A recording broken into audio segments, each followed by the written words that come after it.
हनुमान् श्रीपदो वायुपुत्रो रुद्रो नघोजरः अमृत्यवीरवीरश्च ग्रामवासो जनाश्रयः धनदो निर्गुणः शूरो वीरो निधिपतिर्मुनिः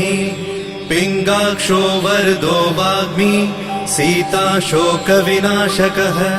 शिवः शर्वः परो व्यक्तो व्यक्ताव्यक्तो धराधरः पिङ्गकेशः पिङ्गरोमा श्रुतिगम्यः सनातनः अनादिर्भगवान् देवो विश्वहेतुर्जनाश्रयः आरोग्यकर्ता विश्वेशो विश्वनाथो हरीश्वरः भर्गो रामो रामभक्तः कल्याणप्रकृतिस्थिरः विश्वम्भरो विश्वमूर्तिर्